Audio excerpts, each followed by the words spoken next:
Listeners everywhere, welcome to the Movie Show with Joel and Ryan, the weekly fix for your screen addiction and a trusted source for discussion of all things film and television. Please keep in mind that for the purposes of this podcast, Joel and Ryan are not acting as journalists, but rather fellow moving picture enthusiasts. All of their opinions should be taken as such. Also, please be warned that while Joel and Ryan may seem like petulant children, they are, in fact, adults who may occasionally use adult language. While they promise to bleep out all the worst words, it's a good bet you will still understand what they were saying. And now, with no further ado, here's Joel and Ryan.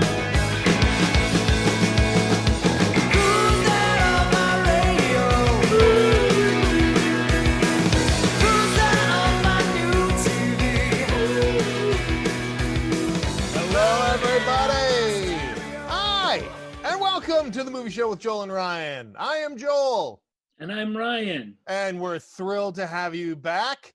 Once again, we hope you enjoyed our the first part of our countdown last week, where we got really into one of the greatest, well, frankly, just one of the greatest summer films of all time.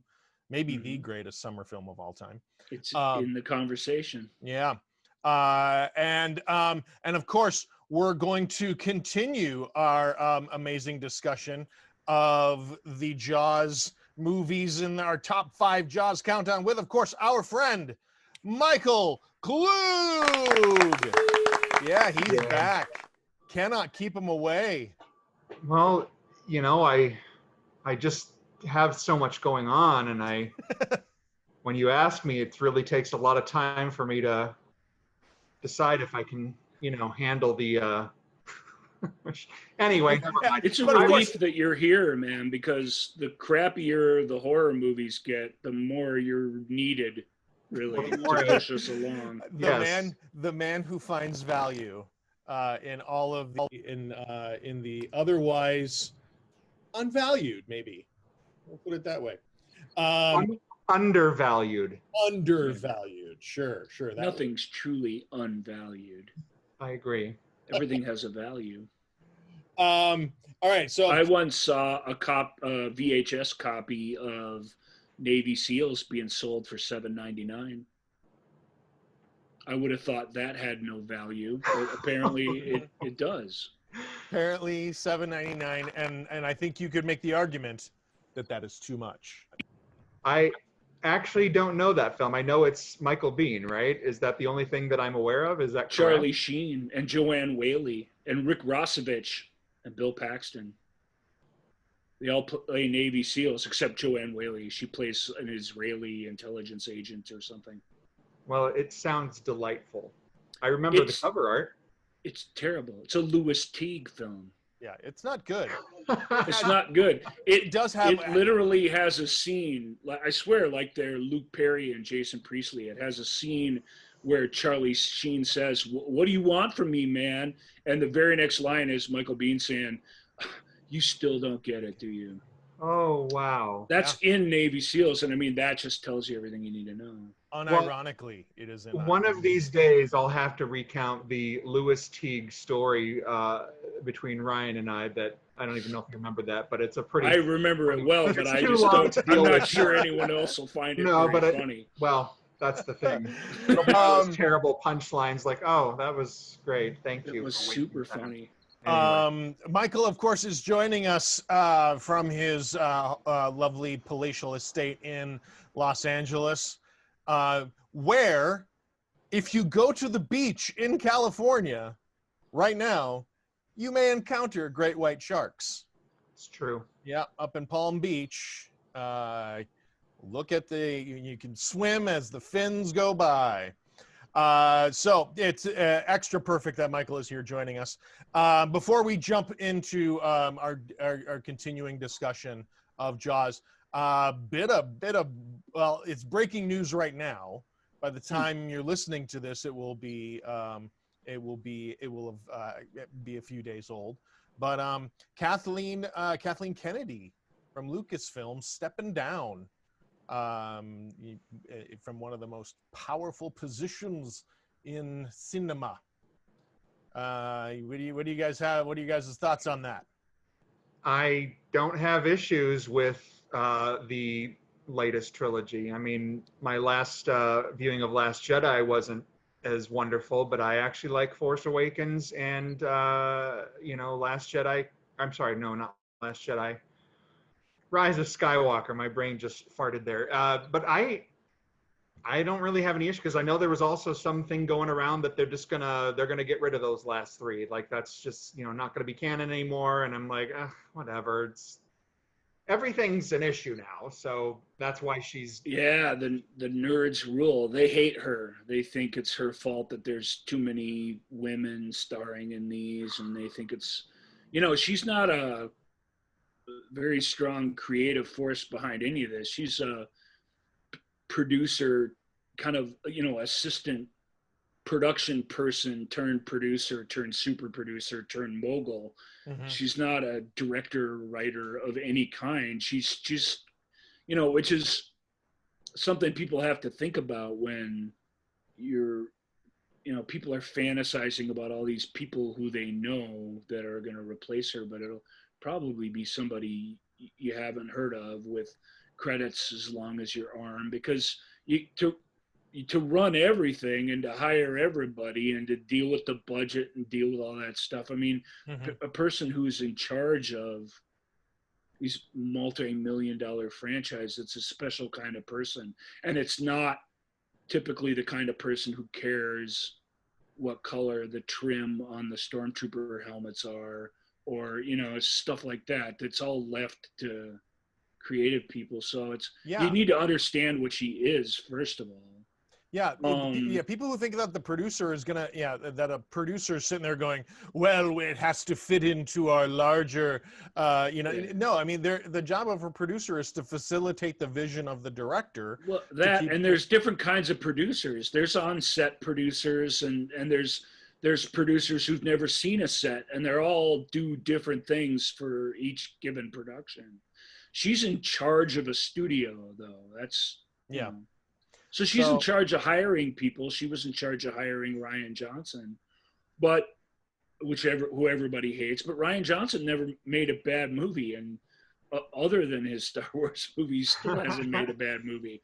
He was a good choice, or at least he seems like one on paper. And they were all super excited about his script and really everything about that. And Abrams was impressed by it too. So yeah. It's hard to say. Certainly she bungled the hiring of the Lego guys for Solo when they went off the reservation with improv scenes and turning it into 21 Jump Street, the movie in space, which wasn't going to work with that particular group of people, or with, this was always way too over the top. Yeah. So, and that meant they had to make Solo twice. They had to make it twice, literally. That's the one that Howard came in on, right? Am I right? And he had to reshoot 60% of it, and if not more than that, honestly. So I mean, I actually liked Solo. Like, I saw it once. I'm like, I don't know what the big ruckus is. I had a good time. I'm like, Solo's a blast. The Kasdan brothers wrote a pretty fun movie, and like I said, who knows what it would have been had Lloyd Miller stayed on, but maybe that would have been fun too. It's hard to know, but that film became almost impossible to be profitable because they made a big multi-million-dollar film twice. Same thing happened with Rogue One, which was very successful and is actually pretty well beloved. But Gareth Edwards, I think is the director's name, he wrote this ending that was like 40 minutes long, this climax, and they shot the whole thing and edited it. And then at the last minute, they were all like, we're going to cut half of this out. And to do that, they needed to make all this new bridging material. And they had to essentially reshoot the ending twice. They didn't reshoot all of it because they were cutting it, but they were cutting it so significantly. Yeah. And it's hard to imagine the end of that movie being twice as long as it already is, because it's already pretty long and exhausting and full of action, and you know what I mean? So it's decisions like that. That was a really costly decision for them to have not known that going into it. But you think that's the reason why Kennedy's stepping down? It's like people are just like, you can't afford to keep making these messes or spending this extra money because of these No, mistakes you've made? I don't know for sure. I know that's how a business like a big giant corporation like Disney thinks. But she's also, like I say, she's really unpopular with the rabid fan base, and they blame her for a lot of the problems. Right. People who have listened to this show know, and she wasn't know Disney's how we choice. feel about the fan base, Right. this wing of the fan base. And it hasn't mattered. Michael pointed out how successful these have been, and I really don't think the average person who shows up to what was the last one called? Rise of Skywalker. That average person who buys their ticket and their popcorn and sits down to watch that, they don't know who the producer is. They don't even care. Most of them don't know who the director is. They just don't care about that. And so we here on a show that's all about movie minutia, I mean, we care, and real rabid fanboys care a lot, but I don't know. I don't know how big a difference it's going to make. I'll also point out from Disney's perspective that she wasn't their choice. She was bought along with Lucasfilm. She was Lucas's, right-hand person in Lucasfilm, and she came aboard when he stepped down. She was the next logical person, and she's, she is a super producer. I mean, her name is on everything, going all the way back a couple to of things. I mean, she really, but she's not like, she was never going to be what Lucas was. She just not a director, and she doesn't come to it from that place at all. Yeah. Even her partner in life and before she took over Lucas solo, Frank Marshall, he's directed a few things. Yeah. He's also a super producer, but a little bit more on the writing and directing, storytelling side. She really isn't that at all. She's a mover and a shaker and a Hollywood power player. She's closer to like an agent than a filmmaker. Yeah. And I don't mean to say that like it's minimizing her. It's a huge empire that she's run. And if you like the stuff you've gotten so far, then you have her to thank, because and it'll be interesting.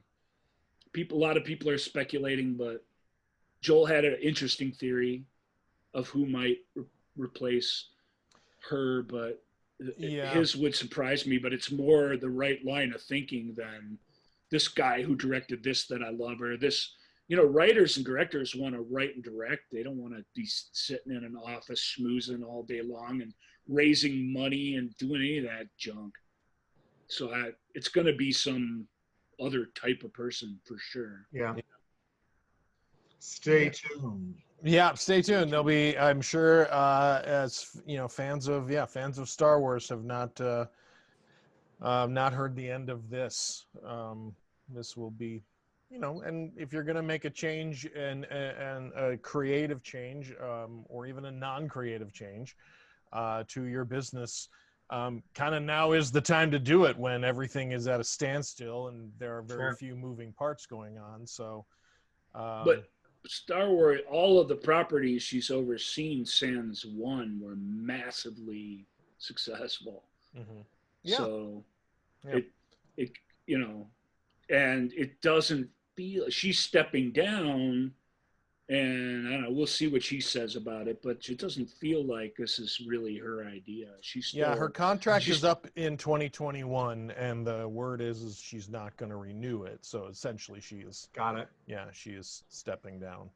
So, well, let's transition from the Kathleen Kennedy news. And no Star Wars or any other productions will be in production between now and 2021. Right. So we've seen the last of her contributions. Yeah, they don't have anything in the works that I'm aware of other than the second Mandalorian series. Mandalorian, and there is a new animated series that is in the works for Disney Plus. And yeah, we'll have to see. There's obviously there's a Willow spinoff for Disney Mm-hmm. Plus television show. There's a there's fifth Indiana Jones movie Mhm. that they're working up. And I believe So there's other things I thought I going remember on. a couple months ago, like rumors of the Obi-Wan Kenobi series for Disney Plus with Ewan McGregor was kind of maybe back in the mix a little bit, where it had gone They want to away. do that, but again, that's another thing where how many different writers, how many different piles of scripts and ideas. How hard is it to do an Obi-Wan Kenobi series? Right. And these weird decisions, you hear them for all these projects. It's hard to know what it really means. We heard that Rogue One's a great example. We heard that was an absolute disaster and that the entire end of the movie had to be reshot. And that's not true. It had to be changed, but it wasn't bad. It was just too long. It's too long. Yeah. But Obi-Wan, where it's going to be 8 episodes, it's going to be 10, it's going to be 6, it's going to be 4. It's like, what? And all this stuff gets announced to the press, and it feels like a train wreck, even though, these are probably the types of things that go on all the time. The meetings, We're different now. We pay attention to every little thing. Yeah. And we tweet instantly about it immediately. And I mean, Right. All right. Well, let's move on from Kathleen Kennedy. It is a seamless transition from talking about Lucasfilm to moving into Steven Spielberg. And we, a couple years after the massive success of Jaws, we get the tagline, "Just when you thought it was safe to go back in the water, Jaws 2. And everybody's back, including, well, not everybody. Obviously, Quint didn't make it back on this one. Did something happen to him, or I'm unclear.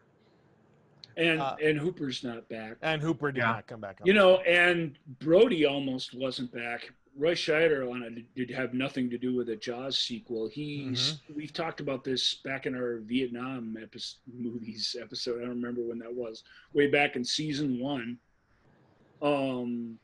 He stepped down. He stepped out of Deer Hunter right as it was about to start shooting, because he couldn't make sense of the end of that movie at all from a character standpoint or just a truth and storytelling standpoint. He's not wrong. The end of Deer Hunter's ridiculous. It makes no sense at all. It's you can see it happening. It's all stuff you can portray on screen. Full disclosure. Yeah. Never seen it. That's why I'm not going into the details of what his problem was with it. But if anyone's seen Deer Hunter, the closing sections with our main character, ultimately played by Robert De Niro and Christopher Walken, in his, I believe he won an Oscar for that film. Yeah, I could be wrong. Yep. It's full on metaphor. There's just nothing. It's a gritty, realistic sort of fly on the wall film the whole time, and then it goes into this. Scheider had trouble with that. He couldn't make sense of it, and him and Cimino didn't see eye to eye, so he stepped out, and Universal said, okay, but that was one of 2 films, that you owed us or whatever. And he's like, well, and they're like, well, one of them has to be the Jaws sequel then, and then we'll let you go. And he's like, no, both of them have to be the Jaws sequel. And then it's clean slate after that. And they were like, okay. And that's how it came about. So he was, and you can almost feel it when you're watching the movie, he was not happy to be there. He just didn't want to be doing all this stuff again. And it's kind of too bad, because it's pretty good. It's in line with all of and there's a jillion of them, but of all the let's do the same movie again part 2s out there in the world, this is really one of the better ones. It's a steep drop off from the original, because the artistic and excitement, all that brilliant film craft that makes the first one so great, isn't here. This is more just, it's still good. It's a well-made film, but it's just nuts and bolts filmmaking. It's not subtle. I mean, it's exactly. There's nothing special about any of the sequences in particular. Mm-hmm. There's like, to skip ahead in the movie, there's that great scene where the shark, comes right alongside the boat. You see a lot more shark in it, and its face sort of smashes up against the boat, gets all contorted, and you can actually see the hydraulics that open and close its mouth in it. But they kept that because the timing of it was perfect, and it was one of those decisions where you're like, it happens in a flash, hopefully people won't notice. We'll have to be out here 3 more days to get that same timing without his face hitting the thing. Let's just forget it, and they would move on. Well, it's what I find interesting about Jaws 2 is that the original is, this epic and Moby Dick and all these different things. Jaws 2 is basically the monster in the water answer to the slasher craze of that era. Like it is basically a group of kids, don't go off alone, because it'll get you. Don't do what the adults are telling you not to do. Exactly. And it kind of turns into that. I don't remember where I think it was maybe the director. He's like, that's basically what it is. I'm like, yeah, I guess you're right. It is. It's a stalker film with a shark. Yep. It absolutely is. Yep. At least the final part of it is. The first part of it's a little more substantive. Howard Sackler, who wrote this. He wrote pretty great stuff for the Brody character. He's going through rather severe post-traumatic stress. Sure. And so we get to go through that same, the town doesn't want to believe you or anything, blah blah blah. We have a new hotel. We have to open this hotel. Yeah. Right. He happens to be right this time, but he's also insane. He's shooting cyanide-laced bullets on an open beach full of people at the water. I mean, he's off his rocker. You can't deny that about it. But you mentioned in the last episode that, Vaughn learned his lesson. That's what I was saying then. I'm like, he didn't learn his lesson. He goes back to the same. No, he didn't. He's back here denying everything and listening. He doesn't deny everything. You need to watch the movie again. He runs interference for Brody and tries to protect him and save his job the whole movie. He's his only friend in the scene. Matter of fact, there's a cut scene. I don't think you need it, but there's a cut scene where he's the only one who votes for him not to be fired as sheriff. I do remember that. Yeah. Yeah, he's incredulous because, again, he's dealing with a crazy man. Yeah.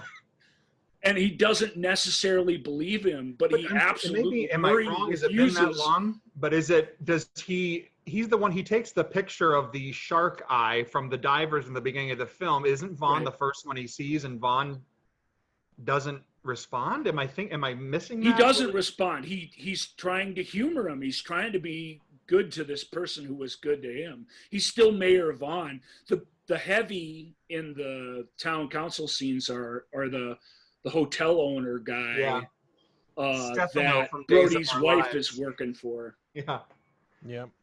I mean, Vaughn does he does express some doubts that how could we possibly have another shark? A second one, right? Sure. A second shark. So right, we're all doubting that, but it's just because of the money, man.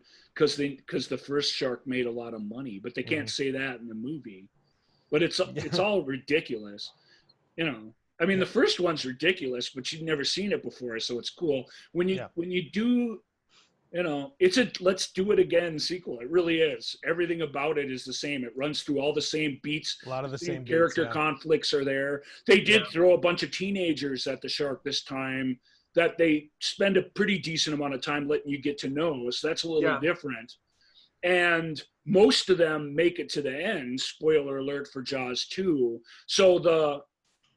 And as a result, I think the losses that you suffer are more significant because it's this small, I was going to say small bite size, but that's. No, that would have been perfect. Yeah. Bite size. That's a little cheesy for me. Sorry. I don't want to end up Unlike Michael, I don't want to end up on the bottom of some poster. So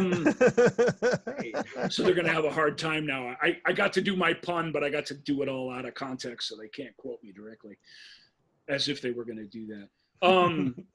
The point is, that's super cool about it. It's only 4 of them or so that die out of like about 15 kids. And that's neat. Yeah, I agree. And I think that, certainly I think the character that I always kind of felt the most for was the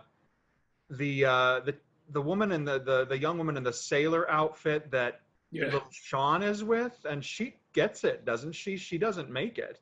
No, and she dies heroically, sad. pushing him up to the top of her overturned boat. And I don't even remember that character's name, but I remember her. I think it's Marge. Really? I believe but that was a nice relationship. She was obviously kind of taking the caretaker role while Sean was out with him, and she doesn't end up well. And her loss is profound on the rest of the group. Yeah. That and the horny kid getting eaten earlier in the film is the well, I wanted to talk about that sequence because I remember watching this as a kid on cable. I don't even remember when I first saw this one, and I feel like I might have even seen it before the original. I mean, I don't know for sure. It's possible. It's possible for me too. I'm not sure either. And that I used to think of them as a pair of really good movies. They were indistinguishable until I knew a little something about movie making. But the sequence with Tina, I remember her character name, the blonde on the boat, with the guy getting shoved into the boat with her. That sequence to me is almost as powerful as some of the stuff out of the original. I remember as a child being terrified of these teen actors, she's by far the best one in the movie. No doubt. And I remember later, after seeing the film many times, I was watching it with one of my aunts, and there was this weird moment watching that scene, and I guess it was kind of a realization for me, like what it was maybe all about, because she said, wow, that girl, the blonde, Tina, she's such a good actor. And as a kid, I'm like, I guess I didn't know or didn't understand. And that kind of, I think, started something for me as far as looking beyond what I'm seeing on the screen. She's that was really good. Think of the 8 million, because what's written for her is bad. It could go wrong in about 80 different ways. There's only a couple ways it could be right.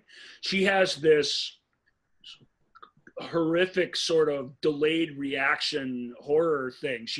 Her boyfriend dies out in the water after he almost reaches her. Yeah. In the horror movie,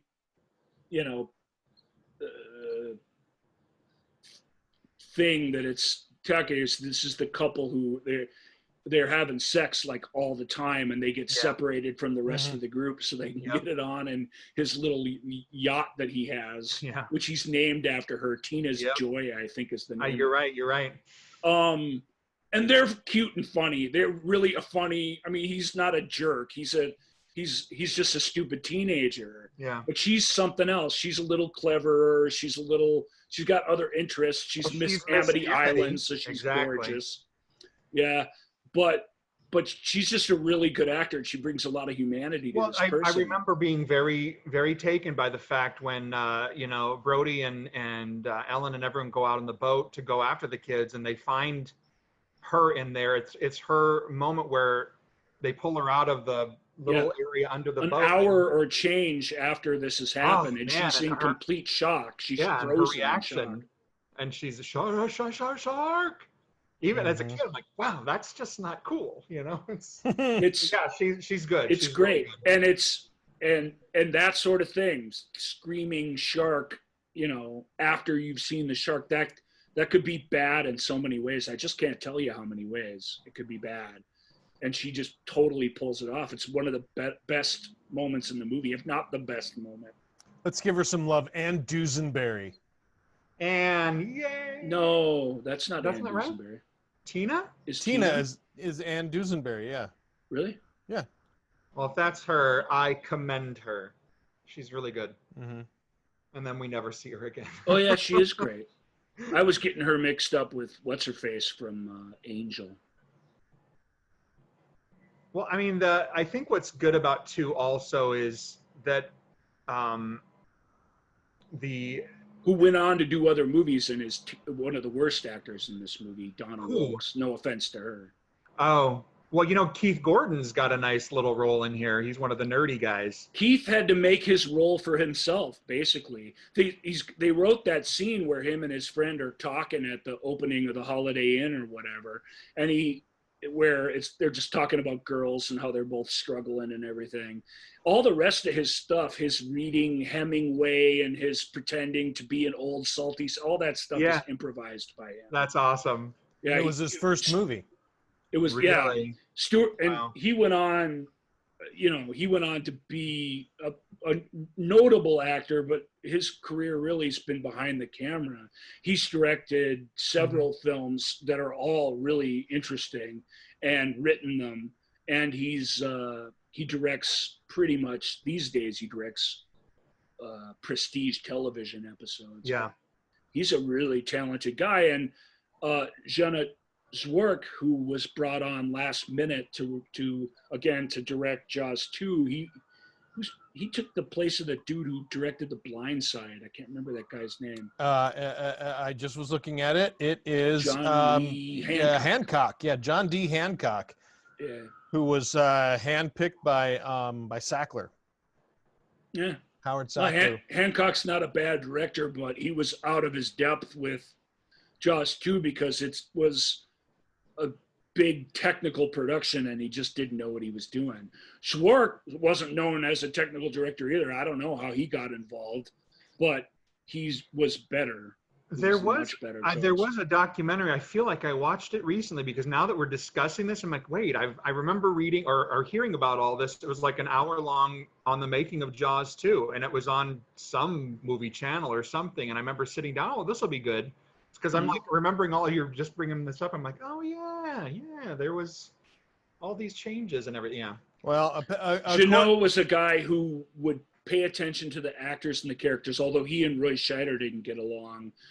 Roy was going to hate any director that he worked with on this film because he didn't want to be there. And Jeannot was a guy who could take that in stride.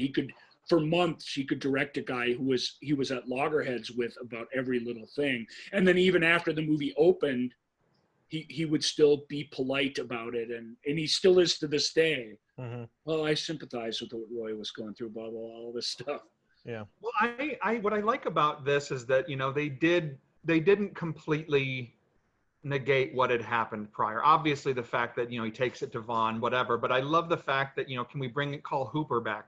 No, he's in Australia. Like even a nice little plunk of information like that with no further explanation. Sure. It feels like it's paying. It's the first victims are divers who are checking out the now infamous orca wreck. Yep. Yeah.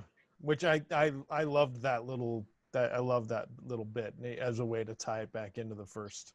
Yeah. And we glossed over this last week a little, but John Williams' score, man, for Jaws 2 is fantastic. Yeah. It's really, really good. And that helps. His return helps because any future Jaws movie composer can get the dun dun dun dun dun dun part. Mm-hmm. But he writes music for these kids that's unique and fun, and he's John Williams. He's tip top. Mm-hmm. They were lucky. I feel like there's a similar music cue from when we were talking about the arrival of the tourists on the ferry.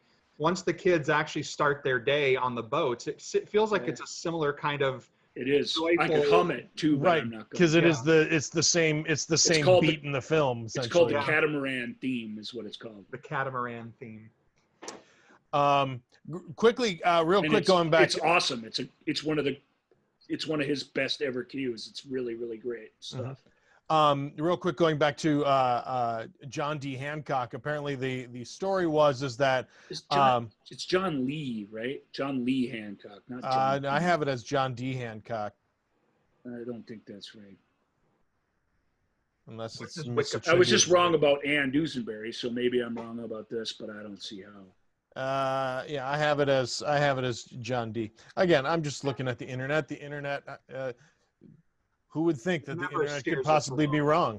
Exactly. Yeah, it's John Lee Hancock. But He directed Alamo and the McDonald's movie with Michael Keaton, and most famously directed Blindside. sure. The Sandra Bullock one? Yes, Oh, okay. that's the guy we're talking about. Okay. Well, Hancock, Sackler. Unless there's wanted some him- other guy called John D. Hancock instead of John Lee Hancock, who was directing around the same time. It's Well, not I have- impossible. It's not I have impossible, John but D. Hancock, he best known for Bang the Drum Slowly. He directed, let's see, Bang the Drum Slowly. Hancock's earlier film is Let's Scare Jessica to Death and Baby Blue Marine. And he worked on Jaws 2 before he... So there are two different guys. Interesting. You're right, Joel. Way to stick to your guns, mate. Sorry about that. That's Didn't right. mean to get us all sidetracked there. No, that's quite all right. But John D. Hancock, apparently, Sackler wanted him, and Sackler had written this dark thing. Sidney Sheinberg, who one of the producers, really wanted, he thought that Lorraine I call him Gary, Mr. Lorraine Gary. Yeah, he really wanted his lovely wife, Lorraine Gary, to be out on that boat trying to help save the kids. She got out on it a little bit. Yep. Yeah. To which Hancock said, apparently he literally said, over my dead body. And then apparently such was the case. Yep. And Let's then Scare Jessica to Death's a good movie. Good for him. I've never seen that one. It says then apparently he fired another actress who turned out to be a different Universal executive's girlfriend, and that's why he was canned. Nepotism. But he also it was widely felt that he was in over his head because he had only done these small scale dramas. But I just thought that was interesting. Of course, that's the prototypical producer that I think of, especially when I think of 60s and 70s cinema of. Don't you think my wife should be in this scene more? And his wife luckily happened to be a great actor. I mean, Yeah. Spielberg could have said no to her, but he had not only did he know who she was, he'd seen her in this TV movie that he loved her in. So he was like, oh yeah, that's great. That's literally how Steven cast things. Especially back in those days when these days everybody's just lining up to be in his movie. Mm-hmm. It's easy, but back then he had to know. Oh, I know them from this. I know them from this. Oh, that's great. Mm-hmm. And you sign off on that. Yeah, and of course Spielberg and Lorraine is great. At least in the first film, she's worse in this because it's more poorly written. Yeah. But yeah, she's not bad in it. She's good. And of course, there is the small irony of Spielberg. Spielberg apparently turning this film down because he said, "I don't know, sequels just seem like a cash grab and not really anything that of artistic merit." So and he's stuck with that. He's never done any sequels. So he's firm. Well, other than Indiana Jones and one Jurassic Park sequel, what other sequels has he done? Well, that's the point. But that's 4 sequels total, right? Yeah. Mm-hmm. I'm just saying. I'm being the point. But he because starts a bunch of franchises that he doesn't follow through with. Yeah. He did not want to make a Jurassic Park sequel, and the one he made is terrible because his heart absolutely wasn't in it. And the Indiana Jones movies are different. He's a hired gun by his best pal, so it's a kind of a different deal. It's not like he doesn't even consider it his franchise. He considers it George's character. I mean, I think he's underselling himself a little bit there, obviously, but those are easy movies to show up for and shoot because he just gets to do the fun part. He doesn't have to be the super producer on them. Right. So that apparently though there's never been an E.T. sequel. Yeah, and there he certainly did. However, was demand apparently he did Spielberg did crank out a script for a screenplay based on the Quint's Indianapolis script. So it sounds like it would have been a prequel shark movie. Somebody made a movie Wasn't there a terrible Indianapolis movie made? I didn't see it, but it Just looked recently. dreadful. Yeah, like a couple years ago. I it's saw it horrible. and I'm like, I don't look good. Anyway, It's kind of too bad. Although that story again would be tough to do. Yeah. And tough to be entertaining, I have to say. That's is how it's relayed. If you're gonna be really, try to be truthful about that. That'd be a just horrific, exhausting, depressing thing. Yeah.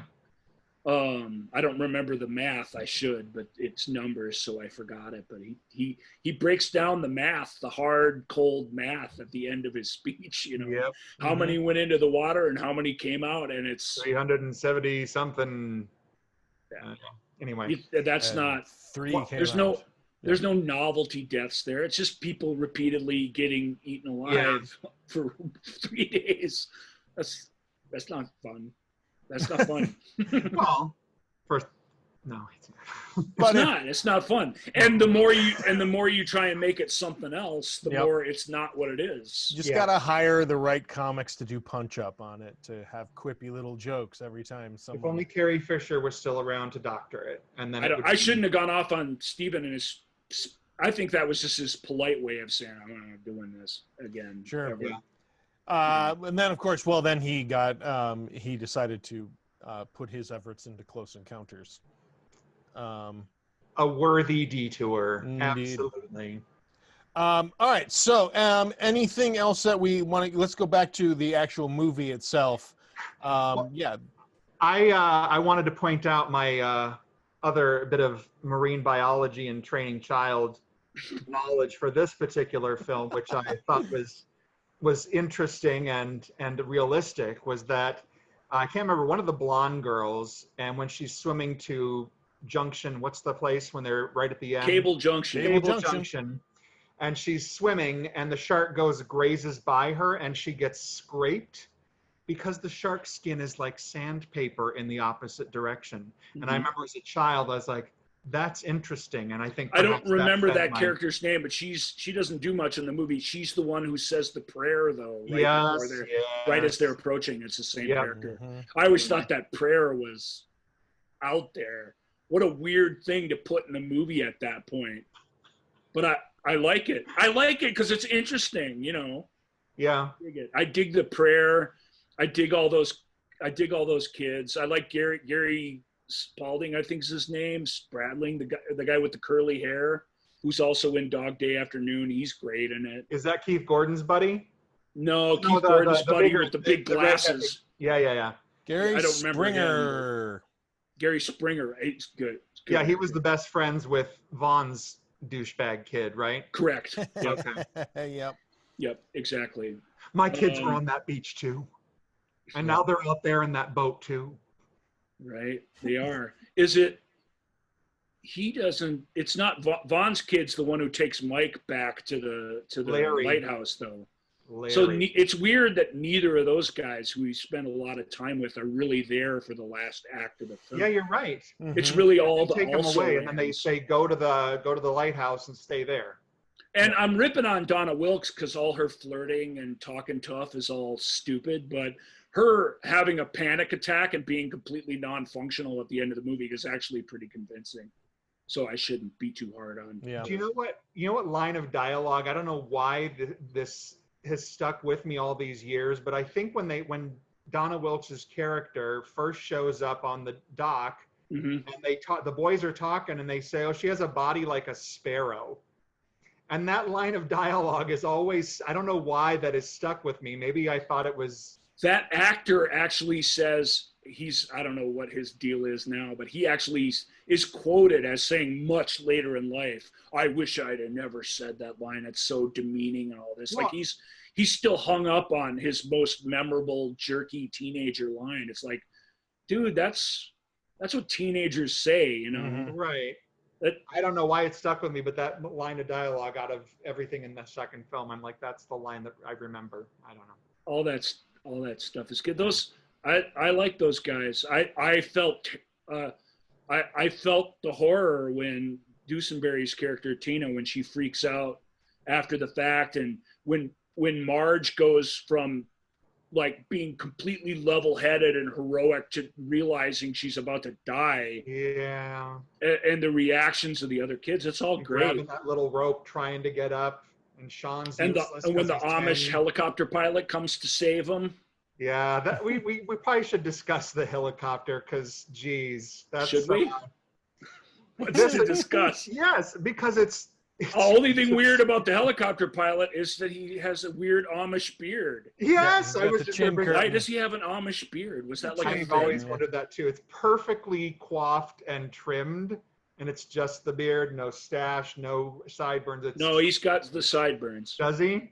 Yeah, but even they are very trimmed. The only way to have that kind of beard is to be very careful on your cheeks and on your lip. But- So it's weird, man. But That do we facial buy- hair is weird. Do we buy the helicopter, or is that just a little? I mean, he jumped Yeah, on. it's a cheap little aluminum bubble helicopter. The fact that the shark drags it under, yes, I buy it. All right. Okay. I buy Yeah, it. My favorite line, as far as teenager lines, is the one where they're like, we're gonna drift whatever into Cable Junction, and they're like, the one kid's like, "What's after Cable Junction?" He's like, "The Atlantic, The Atlantic. Ireland." That's like their last chance.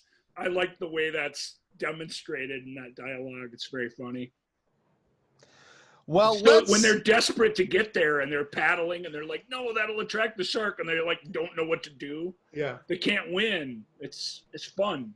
I dig it, and So- I like the way I like the setup, even though it's clumsy compared to the setup in the earlier movie. I like the setup for the shark's death, and the way they kill the shark is pretty novel. And the attempt at a new catchphrase before they kill him, open up and say "ah," is about as good as you could do. That's a lot to ask to top anything in that first film. Do you remember when we spoke last week about when they lifted the wire, and I'm like, what the? I never remember what's there. Mhm. I think one of the reasons is I always, because when they're dragging the anchor and they in the sequel and they bring up the cable, Yep. I think that's somehow conflated in my head in some weird way, so that when they're pulling up, it's not, I see the wire. In my head, I'm expecting that they're going to have the cable from the sequel. I think that's why it's always weirdly confusing to me. Like, oh, where's the cable? Oh, wait, that's the sequel anyway. Yeah. Correct. All right. So the movie did well. I mean, it Top 5 movie in 1978. Yep. It opened the same day as Grease, and both films pulled in over $9 million for the weekend, and which was the first time that had ever happened. It gross wise, while it only made half of what Jaws did, at the time it was still the highest grossing sequel ever. Mhm. So then you still have, oh boy, but maybe we still have something with this franchise. And what's really popular in the 80s? Just real quick, I know, I'm sorry, I ruined your segue. I totally ruined it. You did. And this show so far is a celebration of me cutting Joel off. I apologize. I really do. I mean, I do it all the time, and you've never ragged on me about it, but just so you know, I notice, but I can't help myself. Zeno Zwark was awarded a couple of Universal films of his choice for doing this. The only one of which got made was Somewhere in Time. So we have Jaws 2 to thank for that. Yep, Somewhere in Time. I didn't know that. Which nobody wanted to make and nobody wanted him to make. And he stuck to his guns and said, "You guys said I could make my own movie. This movie only costs $40. Leave me alone and let me do it." And they did. And something of a minor classic was born. Yeah, it's a lovely movie. We've discussed somewhere. So now I'll go hide over here while you try and get us to the next movie. My amazing segue is kind of squashed now, but I was just going to say, early in the 80s, the big thing that was coming out that was going to revolutionize the way we watch films and you know, nothing new, but boy, we found a way to make it great. And that's 3D is back, baby. Yeah. So Jaws 3D is always going to revolutionize film, isn't it? Mm-hmm.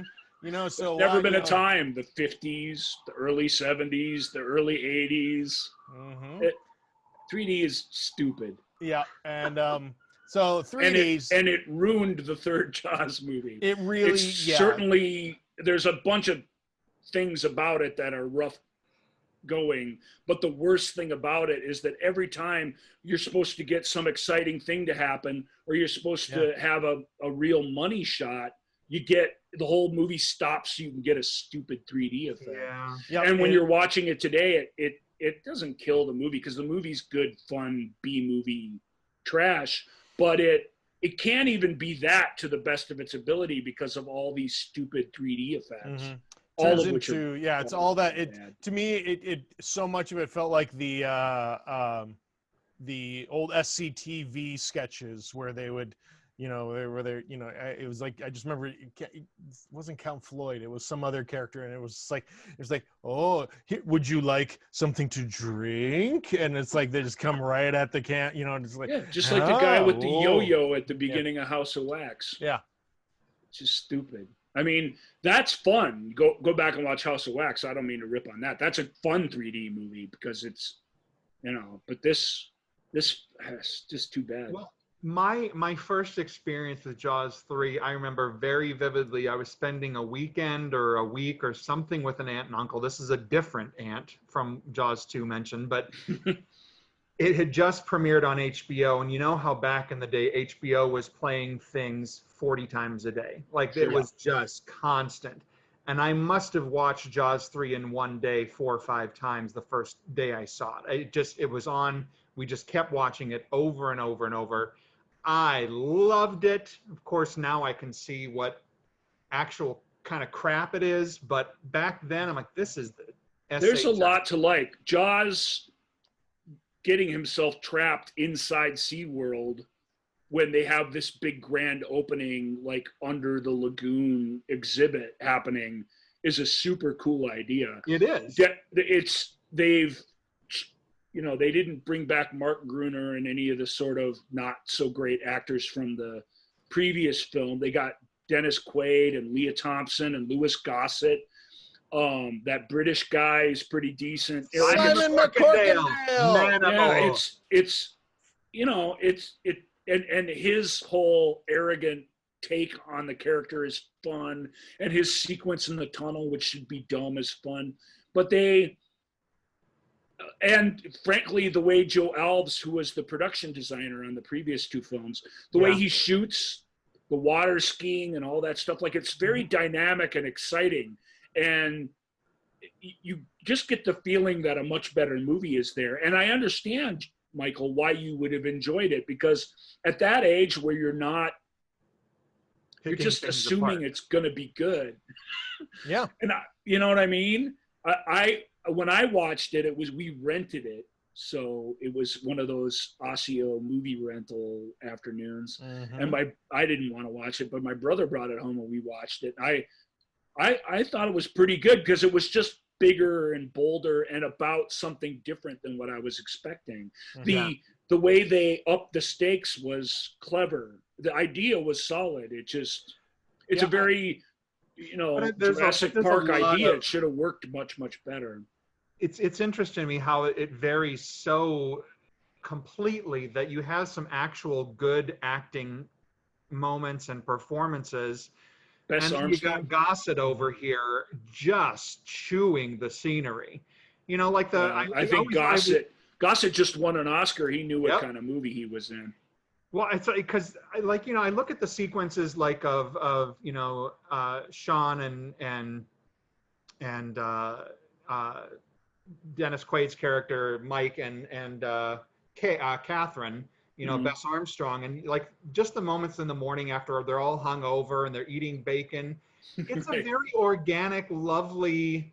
I agree. Hit, and it's you got actual good performances at times, and then it just goes off the wall with other things, and even the other good performers have terrible moments, but it's also well, some of nobody that comes out dialogue, unscathed. man. It's not a very good Yeah. movie, but Um, it's an attempt at bigger scale entertainment, some of which works pretty good. And like I said, other than the stupid effects, it's Yeah. it's fairly fun. Those tunnels are cool. I thought when I was a kid, I thought it was neat. Yeah. And when you watch it like it's meant to be watched, when you not in 3D, but when you watch it on widescreen, and it is a really well composed and well thought out film from a photography standpoint, which I Right. appreciate. Yeah, I mean, I remember, I mean, this was, I mean, not obviously when I was a kid seeing this, I was all about, hey, it's Manimal. Yeah, I mean, which I love Manimal, Simon McCorkindale. He's great in it. I mean, he's a lot of fun. Yeah, he's a lot of fun. But what I mean, in a rewatch, this would have been, 15 years ago or something like that. I watched like some channel was doing a marathon, like Sci-Fi or something was doing a marathon. And so I watched it when it came out on DVD. I rewatched it when it came out on Blu-ray, and then they just sit on the shelf. Yeah, what I appreciate about 3 is it is a brighter movie because it takes place in SeaWorld. Yeah. It is a bright movie. Everything is well lit. That cold gray East Coast has been left behind. Yeah. And there's something, and so like I just remember like being taken by that, going, well, this is different because there was so much about the you don't know, and things happening at night or happening in shadow and all stuff, and there's something about the terror of it happening in the bright light of day, or in the bright light of a well lit aqua tunnel, that A, is really scary, and 2, really it makes sense why it doesn't, like, why you're like going, oh, the why it's tougher to do those effects, I guess I'll put it that way. Yeah. Because everything is so well lit, it Sure. really, there's no room for error on how cheesy and how artificial some of these things seem. But yeah, or how two-dimensional the three-dimensional effects are. Right. Yeah. And like that shark should never be a optical effect, which it is several key times in the film. It should be a model if you can get the model to work, or it should be a real shark if you can do inserts. But it should never be like a photo of a shark moving, right, to the side so that you can get like South Park or something. Yeah. Oh It's my just- God. Yeah. it's But what just- I I really believe if you take that stuff out and put in something that was just halfway decent, even if it wasn't super effective, you'd have a twice as good film. But I've never watched a water skiing sequence either in film or in real life where I haven't been waiting for the fin to come up behind who's coming behind them. That's the best scene in the film, honestly. It's the woman's reaction there. I think they're wearing the checkered outfits. It's the redhead chick, and she's smiling, and she turns and sees the fin, and her reaction is so priceless. And then, of course, they all tumble down, and she screams and whatever. But no water skiers were hurt in the story of Jaws 3 or in the making of Jaws 3. I mentioned to you guys previously that I met Bess Armstrong when I was working. That movie, it has a tremendously low body count compared to the others. Well, they called it Gums. That was kind of the joke, right? Right. It never really got it. No one actually, there's like one person that died. Yeah.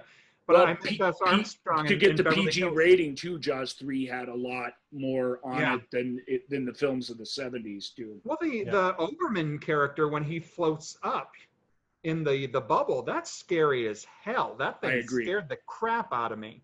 And it's pretty well done, and then they whip it off in the morgue and they're like, oh my God.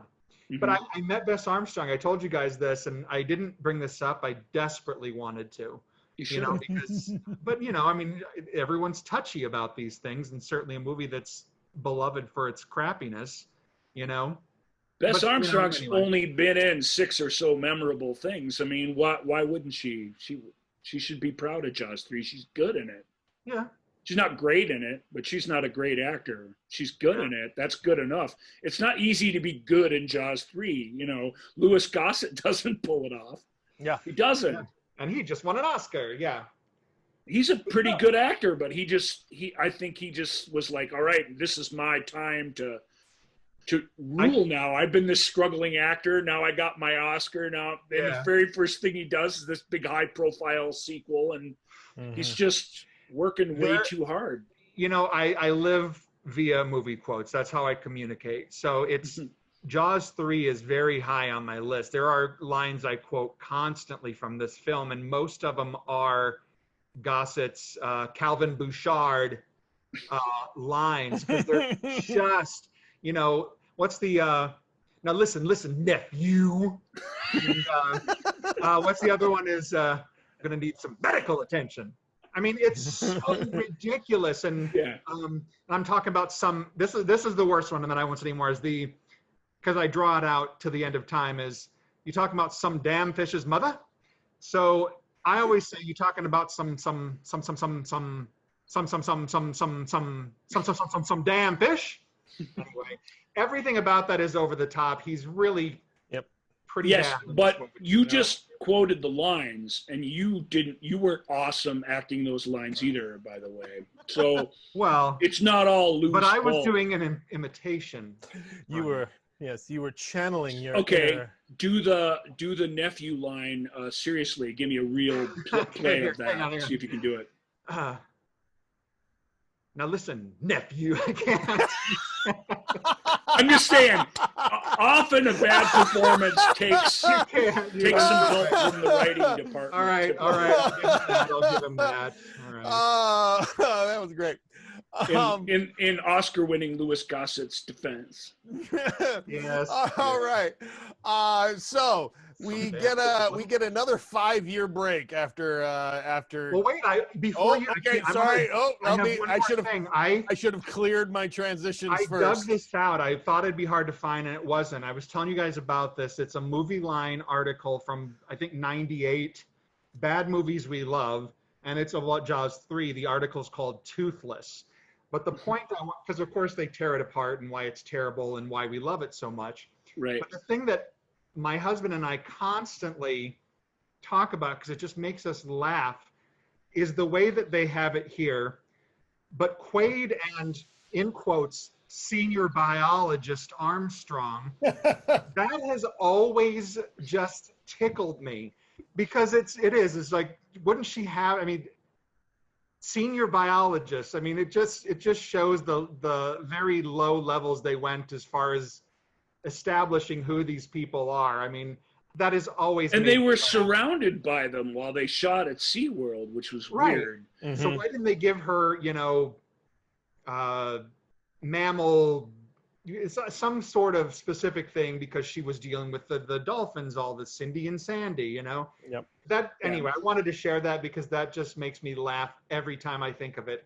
It's pretty funny, but Movie Line gets it right, and what you just said is right. There's a movie there.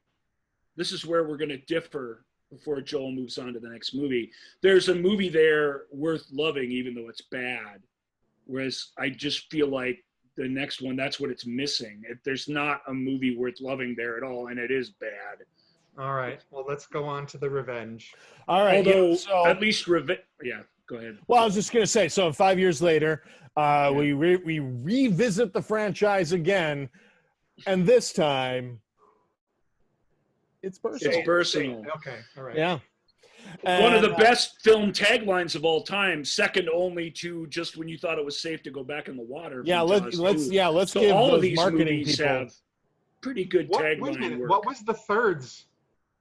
3D. It was the just tagline? The third dimension is in terror. It was all puns about 3D. Yeah. It's lame. So this time it's personal. Not bad. I mean, what could you do at this point, really? Martin's dead. Yeah. Yep. Yeah, they wrote that opening where Sean gets killed for Roy Scheider to show up and I've have always his found character that off. very unceremonious and disrespectful. Right. And of course he said hell no to that. And then they just got some other actor to play Sean to do it. And it's a terrible opening. It pits you against the film from the get-go. John Punch was actually really good in 3. I think he was one of the stronger performances as Sean in the third one. Yeah, but I couldn't tell you who played But Sean. he couldn't say no to another Jaws movie. Anyone who could did, is my point. Mm-hmm. Yeah, I don't blame him for it. I'm saying it's what you said, disrespectful. It really feels disrespectful. It feels so. I mean, it's kind of nice to see that he's taken over, mm-hmm. His dad's position. There's something kind of bittersweet about that, but then you just kill him immediately, and it's just it always, even because this is the only one I saw in the theater. Right. I went and saw this in the theater as a child, and good for you. Man, I loved this movie. So anyway, shout out to my buddy Mike Glover, by the way. We saw it with his dad. We went, that was like our choice. It's like, we're going. Because I think it came out right around our semi-mutual birthday. Anyway, but I just, it doesn't make sense to kill him off so quickly. Obviously, that's the inciting incident, but it's not cool. This time it's personal. They're trying to sell that. But I agree with you. It's not just not cool. It sets the whole movie up to fail, which it does. It becomes a self-fulfilling failing prophecy. Well, yeah, and so, but we have Larry and Gary. Yeah, we have Ellen Brody, and Ellen in grieving mother mode. This time, the studio chief's wife is the star. Yes, should have been. And so she's not terrible in it. Oh no, she's a good bad, actor. She is bad. Well, but this film is from the first level, that script level is awful. Yes. We know that she's good because we've seen her be good in other things. Mm-hmm. We know Michael Caine's pretty good. Even Lance Guest is pretty good. Mario Van Peebles has been good. These people are Karen Young actors. Is good. The daughter-in-law is good. I think she's good. But that's my point. You're saying like all these actors, they make it work despite this terrible script. Gary does not make it work. Yeah, I suppose you're right. So that is on her. It's like you can't. Let me put this out here, and this is a really terrible. She's the Louis Gossett Jr. of Jaws: The Revenge. Mm-hmm. But this is a because she really is turning it up to 11 instead of trying to organically find her way through it, and it's a mistake almost every time. Well, there's a lot of moments that are just terrible. Like I think when she asks him to dance when they're down in the Bahamas, dance with your mother. I'm like, oh, Jesus. Yeah. But what is interesting, I'm going to point this out. This is a terribly disrespectful thing to say, but I've always thought it was apt, I guess. One of my old Fangoria magazines, their horror video issue from 100 years ago, and they reviewed this. And what they said about Lorraine Gary in this film has also, like the Jaws 3 line has stuck with me forever, they said her Stone Age Carol Burnett looks. That's what they said. And I'm like, mean. It is, but as a child, I'm like, that stuck with me. Like, wow, that's harsh, because I can kind of see, but obviously that's just being shallow and stupid. It's not talking about her performance. Right. Why can't a youngish, middle-aged woman be the star of a movie? There's no reason why not. No, I mean, now I know that's a terrible, sexist, awful thing to say, but that is something that has stuck with me. But anyway, her performance it's pretty vivid writing, that's for certain. Yes, that's what it is, but sure. There are too many moments where it's not even inaccurate. It's just super mean. It is. Yeah. Maybe I shouldn't have brought it up, but that's something we're talking about. It. That's my experience. So, but she's just not good. And I agree with you, Ryan. Basically everybody else does a pretty serviceable job, aside from the little girl who, God bless her with the terrible thing that happened to her. But she, I didn't like her as a child actor, but Van Peebles is pretty good. Silly as well. Well, he's having a good time, and it's the only time we're having a good time is when he's around, so that helps. Yeah, but Michael Caine is fun. I mean, he's it's a really fun character. He's okay. But yeah, it just feels like Lorraine Gary. Oscar-winning Michael Caine. Well, that's why he missed. Did you know this? Yes. This is why he did not accept his Oscar for Hannah and Her Sisters, because he was filming Jaws: The Revenge. And so. they wouldn't let him go to do it, even though, well, this is a long plane flight away, but that Right. film was in so much trouble. And the director, Joseph Sargent, he's not a terrible director. He's made some decent films, but it's a script. studio-backed, studio 100%. You know, it's the Batman Forever, basically. Is that the right? Or Batman and Robin? Batman and Robin. You know, where it's purely driven by commercial concerns, and everybody who's left on the project has all these personal agendas, it plays like that, and it's stupid. I mean, they acknowledge some of it. The fact that the shark knows which family it's going after is ridiculous. Yeah. The fact that the sharks in the Caribbean really is not, it's not impossible, but it is not likely at all. Which see, the problem with and also, can I say the biggest one? Sharks don't just explode when you kill them. Let's all just pause a second and think about that, and then I'm gonna say it again. Sharks don't just explode when you kill them. There has to be a reason for them to explode. You can't just stab them and then they explode. That's not how it works. Even though sharks also don't explode when you shoot a compressed air tank that they're chewing on. Yeah, the compressed air tank doesn't explode, thereby exploding the shark. In moviedom, that's been set up and we're accepting it and we want it. The shark exploding at the end is nothing but an asinine movie mogul in an office in LA note. Yep. Can this be more exciting? Why couldn't the shark explode? Okay. And of course, I'm sure it was explained. Well, sir, sharks don't just explode. I mean, there has to be some reason why they explode. And the reason is the bow that stabbed him hit in exactly the perfect spot, setting off the bomb. So this is what I was going to bring up, is the fact that the problem is you see the shark constantly, and it is laughably bad. Yeah. But I can recall there's a couple scuba scenes that are decent that they do with real sharks. But but those don't match the fake shark in any sort of way that you can tolerate. No, but it's so bad. It's so bad. So I remember working from home years ago, and I was taking my lunch break, and this was on. So I watched it for a little while, and the particular scene that I'm going to bring up came on. So I had to call my husband and say, just listen. And I put the phone up because it's something we laugh about constantly, is the fact that the shark roars. It roars. So I put the phone up. Here it comes. Ha ha ha. Okay, I'm going to go back to lunch. But that is the stupidest crap. I got over the shark roaring, as dumb as that is, but the shark exploding, I couldn't. No, I'm going to disagree with you, Ryan. The roar is worse than the explosion. The roar is terrible. I mean, pick your poison on that. All right. So Michael Caine was grilled in the Hollywood press. This film marks an absolute turn around the corner from him as leading man to grizzled character supporting actor. Not that he didn't play leading roles yet, he did, but this is where he accepted he wasn't a young, hot movie star anymore. Yeah. And he says, I've never seen the film. By all accounts, it is terrible. However, I have seen the house that it built, and it is terrific.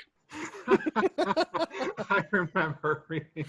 There's a good Michael Caine too. That was really good. Yeah, not great, but a little Michael Caine in there so that you can feel the full power of the quote. I thought it was impressive. Yeah. Oh my! I mean, that's what he has to say about it. I've never seen the film. That alone is pretty funny. So whatever. I think when you're a lot of times when you're on set, you probably have a pretty good idea. I mean, I guess unless you're kidding yourself. And he performs like a man who is there just knowing I'm getting a house. So much money on this right now. They have put all their eggs in my basket, and I do not care. Nobody would do that movie, and he did do it for the money, and they did have to bribe him to do it. Yeah. Scheinberg really, really wanted his wife to be in these scenes with with a worthy actor, and he was the only one who would agree to do it. And he did the Swarm, he did the Beyond the Poseidon Adventure, he did The Island. He'd been doing these movies. It's not like this was new to him. He'd been doing these crap sequel movies for money for 5-6 years here, pretty much, with only Escape to Victory and maybe one other that were halfway decent in this little stretch for him. Well, but Hannah and Her Sisters and Jaws the Revenge, they kind of broke him out of that, which I think is good. I mean, but despite the fact that this movie is dreadful, I mean, other than the dance on New Year's Eve or whatever is a Jet song, which you Minnesotans would enjoy. Minnesota's own, plus cutie Leah Thompson in Jaws 3D. Oh, right. His own. But I mean, there are some things. I think some of the photography of the Bahamas and that water is beautiful. I think they. Yeah, but you can't screw that up. You don't have to light it. All you got to do is point the character at something pretty. You're right. I mean, it is. I agree, and at least it made the cut, right? Yeah. But you can't mess up making the Bahamas look awesome. Oh, and I do want to point out that there is a recurring character from, I think, certainly the first film, and I think maybe they made appearance in the second. I can't remember, but the same actress is at Ellen Brody's home after Sean's funeral. It's the woman from Amity, the town woman that has the really heavy accent. I didn't know she's in Revenge. How did I miss that? I guess it's been a while since. Well, she's in like the house, like at the post-funeral. No, but that's great that they brought her down. I thought it was cool. I'm like, yeah. Neat. I like a little continuity, and I don't like too much, folks. Sorry, but I do like a little, and the Blu-ray actually has edited in the Sargent's original cut without the shark exploding, and it doesn't. It's good that they let him do that, but it doesn't help. A giant shark jumping vertically out of the water and getting stabbed by a boat is just as stupid when it doesn't explode somehow, which is depressing to me. Because I thought that or roar, yeah. But the ending is better because that ending is still better. So if you're watching the Blu-ray for some reason. if you've lost a bet and you have to watch this movie, if you've lost all faith in your life and you decided to put this in, that's not the only thing they changed in the ending, and the ending has this. It's better tonally. It's better, but it doesn't save the movie. I saw recently, probably the most recent time I watched this. Again, it's one of those. If it's on cable, I'm flipping channels. I'll probably stop and watch because I know it, and it's semi-enjoyable, whatever. But I saw, and I don't think I'd ever seen this before, but because of the ending had been changed, there's a shot of them in the water, but then the shot I saw is clearly them in a pool with like a backdrop, because you can kind of see the delineating line. And I'm like, what is this? Because I had never seen it before, and it was on some cable version of the film. Yeah. And I went and looked it up, and apparently it was for a reshoot or whatever they had to do, and it looked dreadful. But anyway. Indeed. Dreadful. Dreadful. This movie, of course, was nominated for 7 Golden Raspberry Awards. Oh, I hate that we even acknowledge that the raspberries. No, exist. Those guys are dicks. Well, but they're dicks. All right. Well, period. I mean, yes, it's a terrible movie. We can say that. We can discuss it. We don't just slap a Razzie on it and then parade around like a bunch of.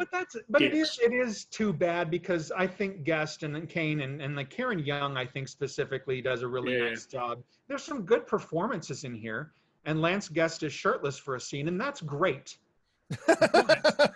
And he went on to he had a nice run on that family show that his name I can't remember, with Wilford Brimley. Oh, well, he was in. We all know him for Last Starfighter. He was the Last Starfighter. Exactly. Yeah. He'll always have that. Nothing can take a that. A friend of mine, and I don't remember where I've heard this, but a friend of mine out here in LA is roommates with him. Yeah. And I don't remember how I think I said, why have you never brought this up? you know. But anyway, I don't even remember who it is now. I just remember hearing That could have been your in with Bess Armstrong. You could have been Jaws: The Revenge, right? Am I right? It's terrible. Ha! You That's were in true. a good Jaws movie. Yeah, I'm glad you're part of the better one. Well, And okay, then- so that I'm sure you're coming to this then, Joel. So the discussion of placement. Well, Sure. Well, yeah. I mean, we decided to do these in chronological order because, of course, as you do, dear listener, you do remember this is a countdown of the top 5 Jaws we didn't films. play the countdown thing. No, I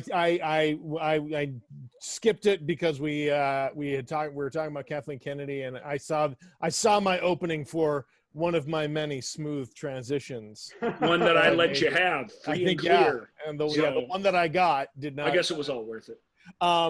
But So placement. Joel and I, are we on the same page here? we 1, are 2, 3, 4. I'll take 3 over Jaws: The Revenge. Yeah, me too. I mean, it's not like it's that much greater. But Yeah, it's there's just, a pretty there's wide an gulf. ambition to it that last Yeah. one doesn't have. There's And a some moments of artistic integrity. Yeah, there's a pretty wide gulf, obviously, between 1 and 2, and then from 2 and 3. So There's 2 another- sort of on the 1 and 2 are sort of on these islands, Yeah. and then I feel like 3D and The Revenge are hanging out in like a double wide trailer together that they can't afford. That they have to Ouch. pool their resources so that they can afford rent on it. See, well, Double wide. That's the way to do but it. Two, I think, is a legitimately pretty good movie. It is. You know, the Mhm. only reason it Mhm. counts against it is because if you compare it to the first, there's no winning there. You can't. Right. But And on its most own, things don't. It's a pretty good movie. It is. I honestly, and I'm not gonna, rock the boat, as it were, too much. You don't but- seem like you have in your analysis. You've No, not because come up I with would, any I would defense for the probably Revenge. give, but it's probably a smaller leg up for 3 to 4 than it would be for you guys, because I could probably, depending on my mood, go back and forth as to which one I would put in 3rd place. 4 but I is think- just as bad when it's bad, or 3's just as bad as 4 when it's bad. It just isn't as bad as often, or just as patently transparent what it is. Everyone involves trying to make a good movie with 3. I mean, With 3 4 is, using that term high concept, that, like you said, it's a really cool idea. Right? I mean, It's an idea we've seen work gangbusters other places. So Yeah. they I'm had still the right surprised that they got SeaWorld to agree to this. idea. Right, I Yeah. agree. How is that possible? I mean, And this and doesn't and paint a SeaWorld good all picture. wanted to pitch their tunnels and all their new stuff, and you know what? It worked. It helped SeaWorld, which is crazy, but Well, there you go. You know why SeaWorld chose it? I read this somewhere. I didn't really, but I'm going to say it anyway. I think when they read the script and they saw that Bess Armstrong's character was the senior biologist, hmm that's when they said, "This is Hey, it. We one know of what us they're talking about." Is the Yep. hero here. Mm-hmm. That's awesome. All senior before- biologists to the dolphin pool. Stat. 4 is good in a stupid, ridiculous, terrible way, but it's 4 is enjoyable. truly terrible, so it's the one on this list. In a way, that might help it if you just like watching bad things. It's really, really bad. And it reminds you constantly and never lets you forget. And in that way, you can have more fun with it under the right circumstances. But this might be an interesting discussion for an entire podcast at some point. But I'm sure you guys have the same thing, like for both Jaws 3 and 4, which I adored as a child. I would love to talk an entire episode about how nostalgia plays into your love of certain films. Because Sure. for these 2 last ones, I can look at them and be like, these are crap. But I continue to adore them and Mhm. love them. And it's interesting to me because you show this to somebody now and they're like, what's wrong with you? Or, Yeah. and I think it'd be a curious thing to really tackle in depth, like how much it plays into certain things anyway. You're on. We'll do that. We'll Sure. do that And, soon, and in here's fact. and I will say, as someone who has known you for many years and has, aside from my love for you as a friend, I've followed your your writing career and etc. Nostalgia, I think, plays a greater part for you than it does does other people. I have another friend who she doesn't remember dates. She remembers what pop song was popular at, it's like, oh, that one time we went to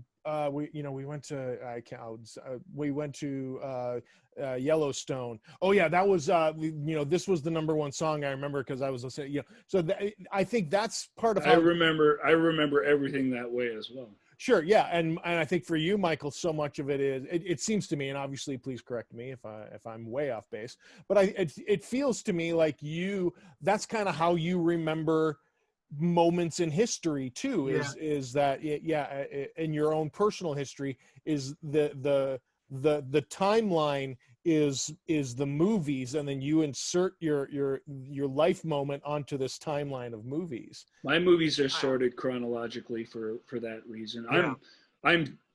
It's different for me, but I am super nostalgic, and nostalgia is a major. You're sitting here. I mean, we talked about The Keep, and we talked about. You're sitting here with two people who watched these same movies over and over and over and over and over and over and over and over and over and over again. And the only way you can do that is if you got a personal connection with them that stems from way back. Michael, I won't ruin the whole nostalgia show with too much talk of it now, but Michael saw for the first time and reviewed Starman a few years ago. And he was meh about it. And you couldn't be, even if you were meh about it in 1985, you couldn't be meh about it now if you'd have seen it back then. It would have had a completely different effect on you. Well, and that's a real thing. That's a real phenomenon. Starman's a pretty good movie. You acknowledge that, but it just didn't. It didn't knock your socks off because you had. But if you'd spent your whole life with it, it would have been one of those movies that could have. I guess what I'm saying. And I guess it makes a difference. I guess it could be a deeper discussion if we did go into it. But I went home to South Dakota 3 years ago, spent some time with my older brother, and we have the same movie taste for the most part. He kind of weaned me on a lot of the stuff that we mutually love: Texas Chainsaw Massacre, The Road Warrior, all these movies that we love together. And he showed me for the first time 3 years ago The Warriors. I had never, of course I know it. I watched Warriors yesterday. Really? And it's like, I know for a fact that had I watched it with my brother 100,000 years ago, of course that would be on my list. I watched it and I'm like, whatever. And I actually thought, wow, this is about the gayest movie I've ever seen. Like, on the movie show with Joel and Ryan, we say homoerotic. Well, excuse me, homoerotic. You can say gayest. You're not going to be getting any letters. I'm just making a point that. Well, I can say it. Right. Yeah, your family. Yeah, but it's the same thing. It's like it's the same thing. I saw Big Trouble in Little China very late. And that's also one of my brother's favorites. And I saw it and I'm like, yeah, I like Carpenter. I like the movie, but that's funny. I laughed at this. Anything for me, but exactly. It's not an old friend. And it's not the same because it isn't. And especially the sillier and more outrageous, late 70s, early 80s, these films, they really do benefit a great deal by having been there in your youth. Yeah. And I'm the same way when I see one that's like I haven't seen, and I can acknowledge even that it's good. Every once in a while, there's just a great movie you haven't seen, and you watch it, and you're like, wow, it's great. Well, but for sure. I mean, I saw. But not great movies are greater when you've spent your whole life with them. Absolutely. When you have those memories. I mean, one of my favorite movies of all time, I think we've talked about this, I probably showed it to you guys in college, is Slaughter High. Do you remember this film? Oh, yeah. It's crap. I mean, there is no way around it. There is very little that is worthwhile in that film. I love that. It's in my top 20 films of all time. Because I saw it way back. Yeah, anyway. Well, there you go. Okay, well, all right. So, but as we discussed, though, this is the top 5 Jaws movies of all time, even though there have only ever been 4. But let me read Jaws reboot. Yeah, well, let me read you a brief story description, the plot of this movie. Now, this movie was released in 1981, so we had Jaws 1 and Jaws 2 came out in 19 what's that? Piranha. No. No. So the next this movie, I'll quick It read can't you be something that's on the Jaws ripoff list, so I'm interested in hearing. Oh, what it is. okay. Because Piranha is A ripoff. top 5 Jaws ripoffs. Yep. While windsurfing Maybe near 6. the seaside community of Port Harbor, a young man is killed by a giant great white shark. Horror author Peter Benton and professional shark hunter Ron Hammer, I love Ron Hammer as the name, realize the truth, but ambitious Governor William Wells refuses to accept that a shark threat exists, fearing that a canceled windsurfing regatta would derail his campaign to become state governor. Wells has shark nets installed, but the sounds of teenagers splashing around in the surf, that shark, he just rips right on through those nets. And the next day, the shark plows through windsurfers, knocking them off their board before targeting the governor's aide and eating them. So Wells can no longer hide the truth, and Benton and Hammer head out to sea, planning to feed the shark dynamite to cause it to explode. The shark traps them in a cave, though, and the men have to use that dynamite just to escape. Meanwhile, Benton's daughter, Jenny, and some of her friends head out on a yacht armed with some steak and a shotgun, intending to shoot the shark. Instead, it bites. The powerful bites knock on the bait, knock Jenny into the water. Her friends pull her back on board, but the shark bites off one of her legs in the process. Governor Wells's son was one of the friends she went out with, and Benton blames him for her injury. Determined to do something right, Wells sets out on a helicopter armed with a stake, apparently intending to hoist the shark into the air and suffocate it. Paid for by the steak lobby, obviously. Yeah. Good gravy. The shark is too powerful and pulls the helicopter in. Oh my God. And knocks Wells into the sea. The shark then bites him in half before lunging into the helicopter, dragging it into the sea. Benton and Hammer go back out to blow up the shark. After an argument, Benton agrees to allow Hammer to be the one to go down with the dynamite strapped into a belt around his waist. Thinking the shark might be hiding in the downed helicopter, Hammer investigates, but the shark sneaks up on him and attacks him despite Benton's attempts to save him. Hammer becomes wrapped up in a line and is towed to his death by the shark. Meanwhile, a shark hunter, another shark hunter. A different shark hunter. Multiple shark hunters. That's new. First new thing I've heard so far. A new shark hunter chained some spare ribs, again, the Beef Council, to the side of a dock. Oh my God. This man, a TV cameraman, and some spectators go stand on the dock. When the shark takes the ribs, it breaks the dock and starts towing it out into the ocean. Suddenly, the shark begins to attack the dock, knocking the people into the water and eating the shark hunter and a TV cameraman. Benton arrives and rescues the other people, but gets trapped on the dock when the shark arrives to drag it further out to sea. Hammer's corpse floats by, and Benton feeds it to the shark, which I love that. Feeds it to the shark, realizing he has the detonator in his hand. Benton leaps into the ocean, flips the switch, detonating the dynamite and blowing the shark's head off. Okay, can I make a guess? Please. You can. You'll be wrong. Is this an Italian film called Great White? It is, yes, the Italian film L'Ultimo Squalo. I have heard of this, and that was a guess because I have not seen it, and now I have to. It is the Italian film L'Ultimo Squalo. It, of course, was it was released very, very, very briefly it was in America because it was quickly shut down by a lawsuit. I'll bet.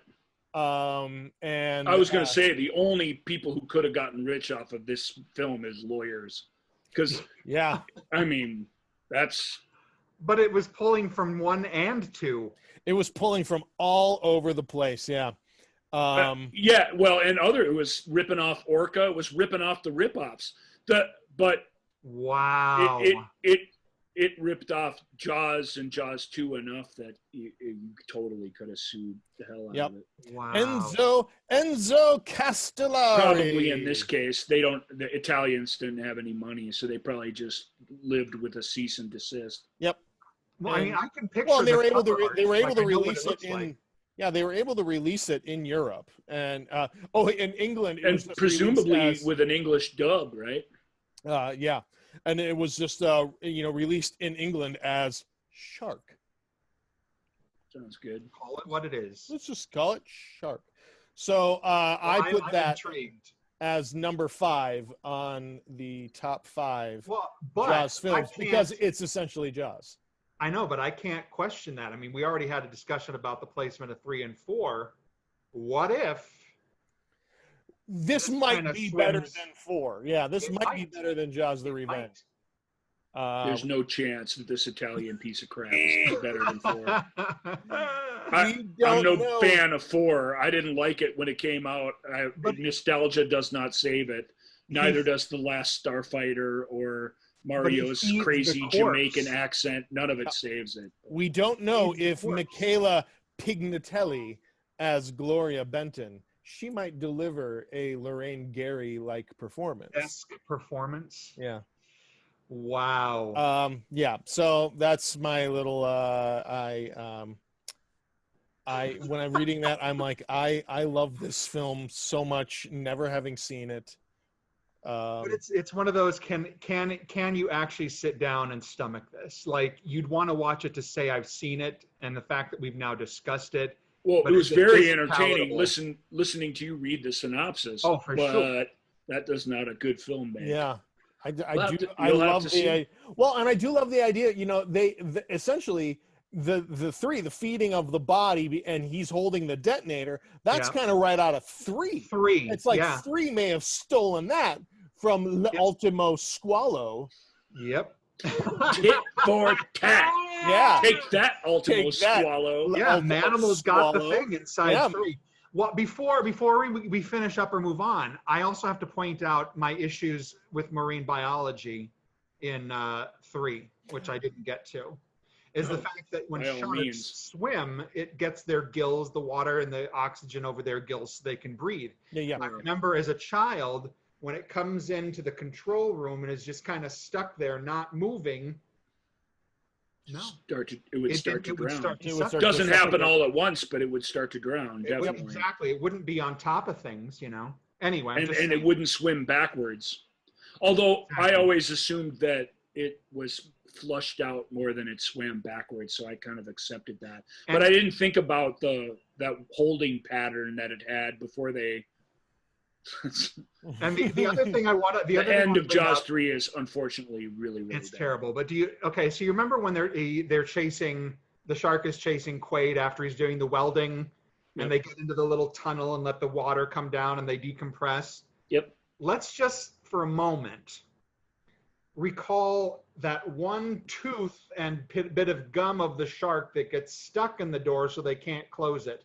Mm-hmm. Now just imagine with me, what is the position the shark is in? I mean, it's not feasible that a one gum and tooth, because his snout would get in the way. Anyway, these are the things that I think about having seen this movie 500 times. But I like to imagine, what is the shark doing? How is he positioned? Anyway. He's like a horse trying to eat an apple through a fence. Yes. Somehow. But, yep.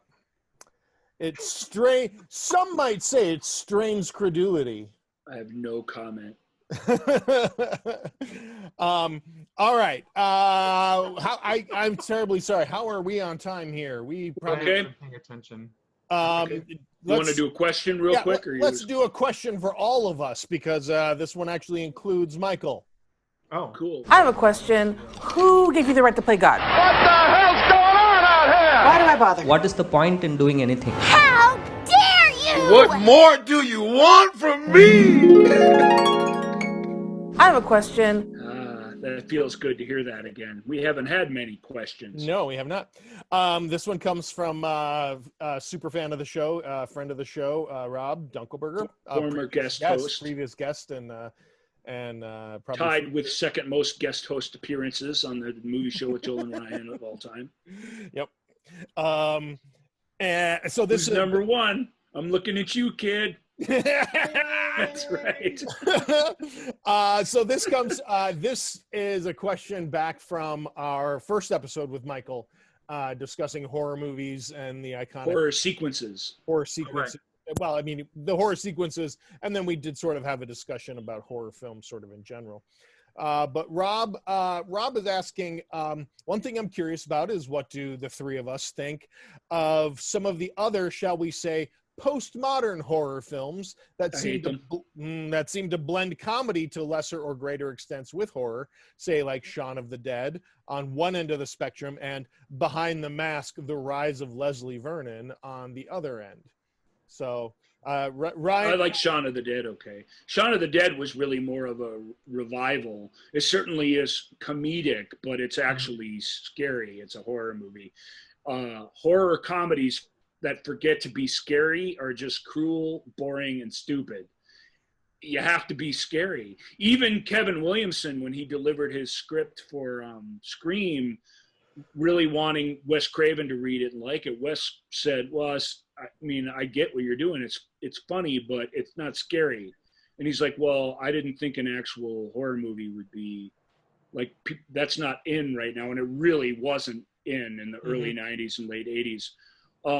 There were studios who completely like blackballed it as a genre and wouldn't produce them anymore. And Wes said, well, look, it's good. I mean, I like it, but it's not scary. Make it scary and then bring it back to me. And Craven, was right. It needed to be scary. Without it being scary, that movie would be even more intolerable than it is. It would be like scary movies. Those stupid movies. They're not scary, and they're not funny. I'm actually a fan of the original Scream, like quite a fan. No, I know that. A lot of people are. It's not like a bad movie. Craven was right. Make it scary, and they did. I still hate it, but my hate is personal. It's not really from a critic standpoint. Well, you mentioned the rise of Behind the Mask, the rise of Leslie Vernon. Have you guys seen that film? No. It's fantastic. I was blown away when I saw it probably about a decade ago.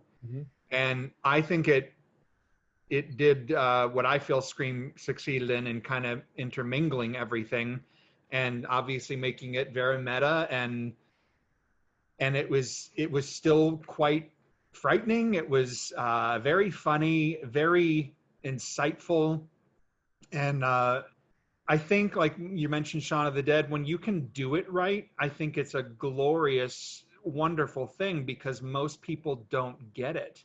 They don't know how to do it. And Shaun of the Dead's a good example, which I think fires on every cylinder really hard. It's hysterical. It's terrifying. It's very heartwarming, and that just speaks to, Peg and Wright, because people try it and they can't do it. I don't know. It's hard.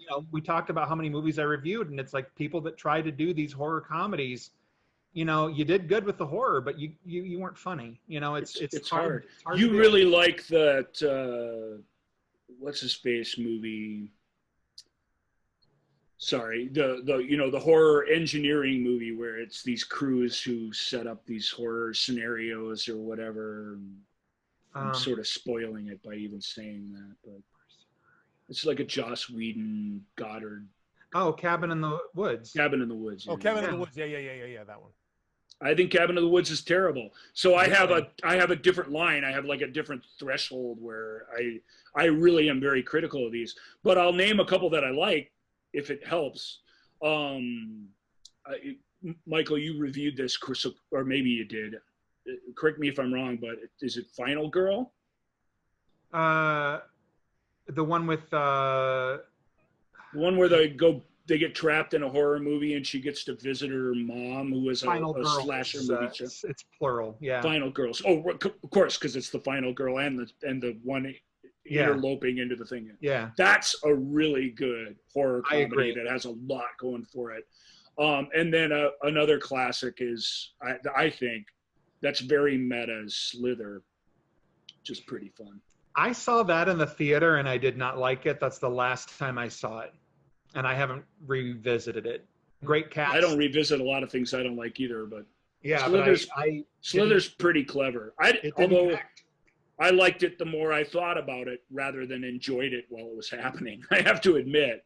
But that's by what's his face, who does the Guardians of the Galaxy movies, and it was. He's pretty clever. Yeah. And it's that was his gig after Dawn of the Dead. After writing Dawn of the Dead, I think Slither was his first directing. Right. That was his debut, right? I believe that's right. Yeah. Anyway, it's a decent horror comedy, but the one I really liked was Final Girls. I was stunned by how good that was, because I thought that was a lot like Cabin in the Woods, but just a lot better. Well, it's so funny, this whole meta thing, because there's because I'm not really doing it anymore, but those 4 or 5 years that I was going to all the horror festivals, and I was doing, I think, 3 or 4 of them a year, and maybe 2-3 years ago there was an onslaught of babysitter killer movies, but all done with tongue in cheek, and we know what you're doing, and we're going to turn it on its ear, with varying degrees of success. There were a couple that were, I want to say the movie was I would totally call it out because it was fantastically good, but I'll try and remember what it is, and maybe you can post what it is, because it might even be available online now. Babysitter something, but it's so prominent now, and maybe over the past couple of years it started to dwindle, but every other movie in these short blocks was, we're going to turn this on its ear, and we know what we're doing, and which is right. fun, And that's one thing that Scream did that I hated most of all, was it created a whole bunch of just a monster pile of inferior, exactly the same type of movies, and it filled the early 90s with just total garbage. And it took torture porn, and it took really, really dark stuff to crawl our way out of the stupid meta, let's all have a drink and a joke and enjoy watching people be eviscerated for just the fun of it, to somehow find our way back to that storytelling that was meant to be involving and meant to make you care. And it's just that's why it's not that you can't do it, or it's not even that Scream's not good, because it's pretty good. Williamson, who's really writes empty, worthless stuff, has Craven to thank for that. Craven took him under his wing and knows as much about horror as anybody at that point, and frankly needed a hit, so they did a lot for each other. But well, I met Williamson also at my job in Beverly Hills. Of course, he was surprised because I knew who he was immediately, because I'm a dork. And, he's like, I said, "Are you Kevin Williamson?" Of course, he was horrified. But I adore Scream. I don't care much for the sequels, and I've only seen 3 and 4 maybe once. But I think what was so special about that is it kind of was that love letter that, horror geeks like me were like, you get me, Sure. you understand me. And the fact that I disagree, I think, as far as that character. I think Sidney Prescott is a pretty lovable character, and with a lot of issues, and I did root for her, and I also believe that opening sequence when I first saw it, the Drew Barrymore thing, when I saw it, scared the bejesus out of me. Like, I legitimately was terrified. It's really good, but again, it's just a direct ripoff of a better thing. Yeah, it is really good though. I mean, it's not bad. And not everybody else had experienced that other thing before, but it really is just the short film version of When a Stranger Calls, almost to a T. And well, When a Stranger Calls is good, so it's not surprising that it's good. But I just don't have a question. Have you checked the children? It's Anyway. Yeah. So Hey, Michael, was like that I said, movie- my hate for Scream it's not unimpeachable. It's personal. What- And my distaste for Kevin Williamson's writing is about it has nothing to do with his talent or his knowledge of stuff. It has entirely to do with the lack of humanity. And there is some of it in Scream, but all of his subsequent work, especially his television shows, show just how this stuff just doesn't care about people. Interesting. Michael, is the movie that you're trying to think of Babysitter Wanted? No, it's a short film. Oh, short Babysitter film. Wanted, I think, was a recent. He'll find it for us, and he'll post it in a comment under the very show that you're looking at link Yes. on Facebook. But it's for really, you. it might not even be available online yet. But I remember it being very smart, and I saw it at 2 separate festivals, and pleased as punch to see it on the, when I saw it the second time. I'm like, yeah, I'll happy watch this. It's good. So Horror comedy's tough. They don't call it comedy horror. It's horror comedy. If you do not get the horror part right, Scream does, to be fair. If you don't get the horror part, I'm not an idiot. I saw it too. It's not bad.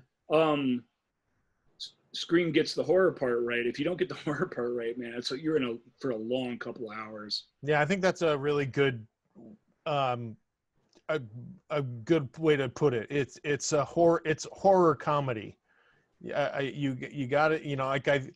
I think you think about this isn't this is the end. There, with the all those guys trying to do it. They were trying to make a comedy horror. yes, And There's no horror and very little comedy. I mean it fails on pretty much all levels. But I mean, I think you have a really good point there that it needs to be horror comedy.